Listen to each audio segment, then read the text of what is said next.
Меня зовут Марина Белозерец, и это видео посвящено новогоднему декору. Присутствие камина, он создает тепло, уют и уже по-своему новогоднее настроение. Поэтому в этом видео мы сделаем в первую очередь новогодний камин. Его я сделала самым простым и легким способом, который только можно придумать, поэтому вы точно сможете его повторить.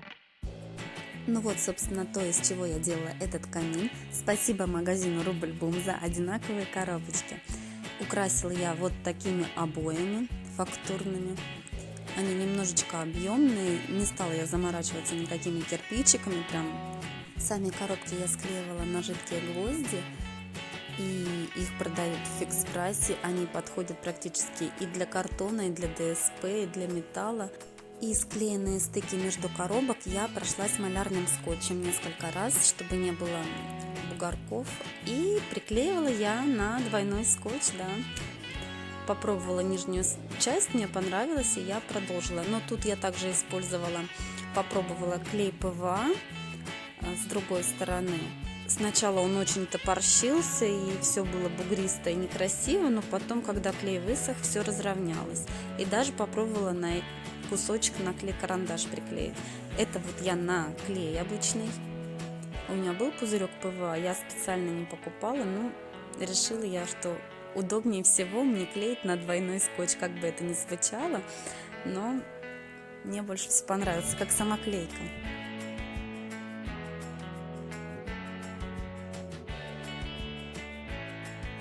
И вот этот бортик я приклеила на клей-карандаш. Он, конечно, тоже сразу фиксирует, но не особо надежно держит.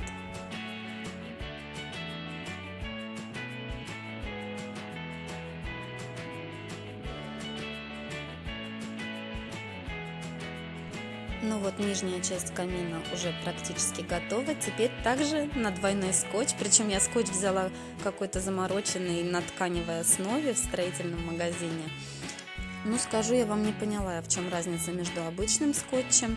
Мне обычный даже больше понравился. Он не так сильно, хватка у него, что еще можно красиво переложить, если ты немного не туда приложил. А этот намертво схватывается и как бы не совсем удобный он. Поэтому лучше клеить на обычный двойной скотч, ну, либо клей ПВА, конечно же. Обойный я не стала рисковать и пробовать, потому что картон все-таки может размокнуть, неизвестно, как себя поведет. Но вот на двойной скотч вообще мой любимый. Теперь серединку камина разрезаем и вклеиваем на бортики. Тоже на двойной скотч все.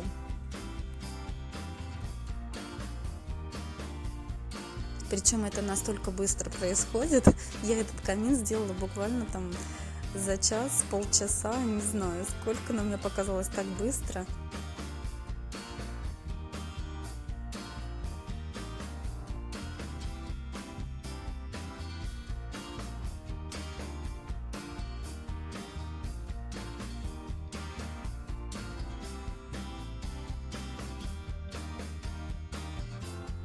Заднюю стеночку я пока тоже прихватила двойным скотчем.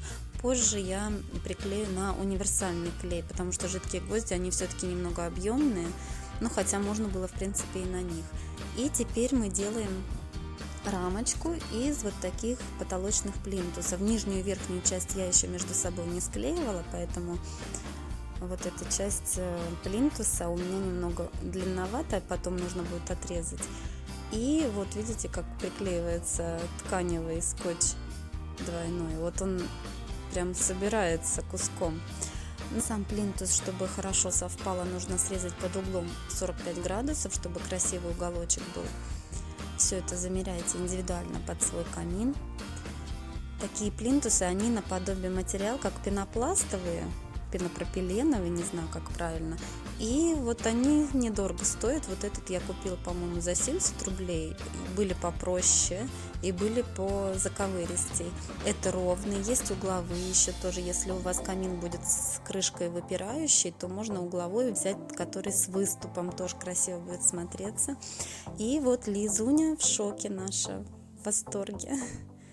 А вот эту столешницу я тоже пока прихватила на двойной скотч. Не спрашивайте, откуда у меня этот кусок ДСП.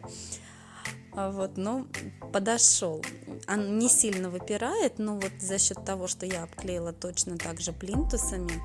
Кстати, уголок мне сказали, я не совсем правильно приклеила, там надо было тоже под углом 45 градусов. И вместо огня я положила красный дождик с гирляндой. Вот Варюньке тоже нравится. Да, Варь? Теперь можно спокойно украшать камин, подвесив сапожки, как положено, только у меня они декоративные, блестящие, белые с бантиком. Очень гармонично это все смотрится. Ну вот наш камин готов, и теперь мы украшаем зону над ним. Первое, что я поставлю на наш камин, это будет вот этот фонарь, который я делала в предыдущем видео. Ссылочку оставлю здесь и в описании в инфобоксе. Он делается очень легко и просто, ну а мы приступаем к вот этим елочкам.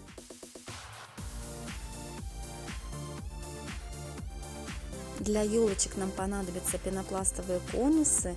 Они продаются либо в магазинах рукоделия, либо вот как я купила 7000 мелочей магазин.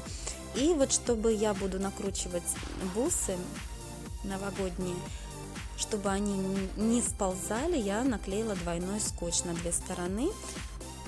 Верхушку я фиксирую термоклеем, причем приклеиваю бусы друг к дружке, потому что на пенопласт, если намазать, то он плавится. Но немножко прихватить можно. Теперь делаем верхушку, зубочистку приклеиваю к краю снежинки, новогодние игрушки, и вставляем эту зубочистку в нашу макушку, тем самым дополнительно фиксируя бусы. И наматываем по кругу бусы плотно друг к другу. Бусинки не совсем стандартные круглые, они там идут две маленьких и одна как дискошар из квадратиков. Вот тем самым они мне и понравились, они очень симпатично смотрятся, и елочка прям необычная с нее получается. На вот такую елочку, они бывают разной высоты, у меня, по-моему, самая максимальная, что была высота. Вот у меня ушло 3 штуки вот этих, 3 упаковки бус. И краешек я приклеиваю тоже термоклеем, чтобы он не спадал. Такую вот гирлянду, приобретенную в Фикс Прайсе, я теперь буду вешать по кругу на нашу елочку. Она светится, и новогодняя елочка наша тоже будет светиться. В качестве подставки я использовала перевернутый бокал для коньяка. Туда поставила шишку, посыпанную искусственным снегом, и украсила красным бантиком. Далее нам понадобится белая тарелка, у меня была, и я покрасила ее серебристым спреем для декора, тоже в Фикс Прайсе. Мне просто-напросто нужен был металлический поднос, которого у меня не было, и я сделала свой. Также понадобится бокал для вина, лимонница, подсвечник и бокал для коньяка.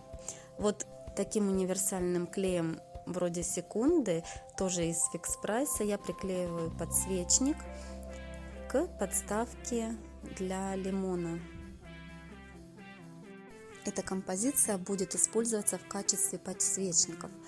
Тут же я украсила бантиками и теперь наполняю содержимое каждого бокала и лимонницы. Здесь в лимонницу я поставлю диодную свечку и также наполню всякими декоративными штучками, веточками, ягодками и шишками.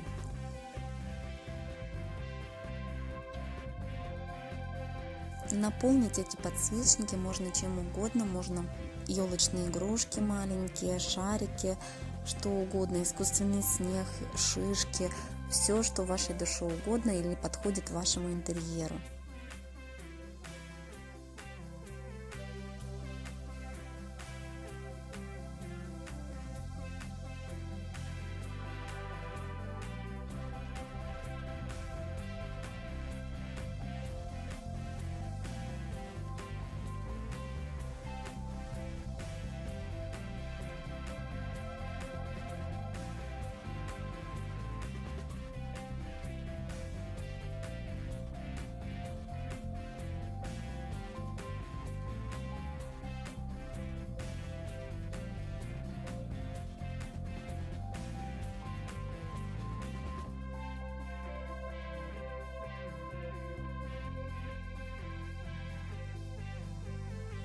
Теперь осталось украсить саму тарелочку.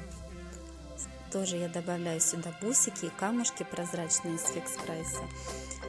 И ставлю, конечно же, красивые большие красные свечи.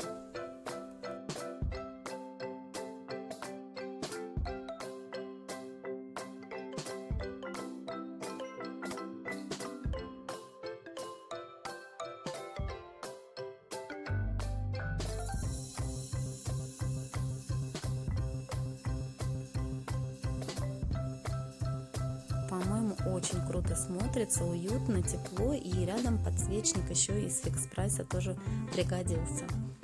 А теперь мы делаем окошко, имитацию окошка из рамочек для фотографий.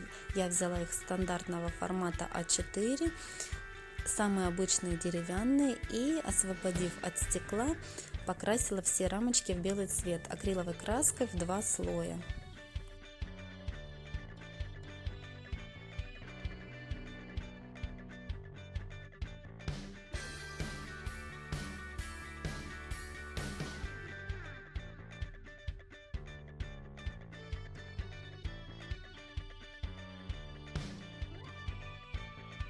Затем каждое стекло с одной стороны я обрызгала спреем декор в цвете серебро, и получилось такое заснеженное матовое окошко. Если подложить белый листик, как это сделала я, сразу за этим стеклом, то кажется просто как будто заснеженное окошко. Очень красиво и необычно. Далее я это все приклеила на большое основание картонное, и клеила я на жидкие гвозди. Его, конечно, бы в идеале подвесить над камином, как окно, чтобы это выглядело. Но так как я решила не трогать стену, нигде там ничего не пробивать, то я поставила его просто на свой камин. Таких, кстати, стеклышек, фоторамок мне понадобилось 6 штук. Можно и больше добавить 3 сверху, либо по бокам еще 2 окна. Ну и, конечно же, мне захотелось украсить наше окошко. Так как больших веточек зелени у меня не было, то я решила просто повесить декорацию по типу, как вешают новогодний венок, но у меня это будет просто большой бант. Кстати, я его делала для киндера, кто смотрел это видео, и отдельно ссылочку добавлю, как сделать такой большой красивый бант из атласной ленты в описании и сверху. На разную длину новогодних бус я приклеила вот такие шарики разноцветные, и буду теперь на каждом стыке обматывать блестящим фоамираном, чтобы не было видно клея.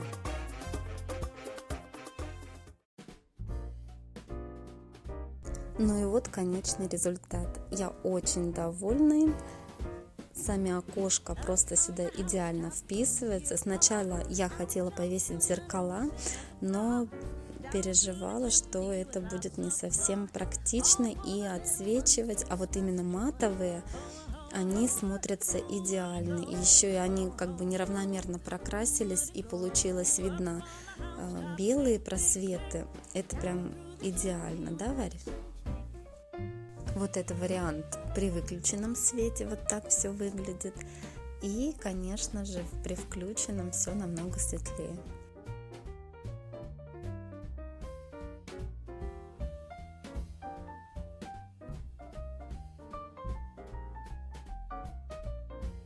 Вот такое получилось видео, посвященное новогоднему декору. Мы украсили одну из стен в нашей квартире. И я надеюсь очень, что вам оно понравилось, поэтому поддержите меня пальчиками вверх. И обязательно подпишитесь на мой канал, кто этого еще не сделал. Всем до скорых встреч, пока-пока!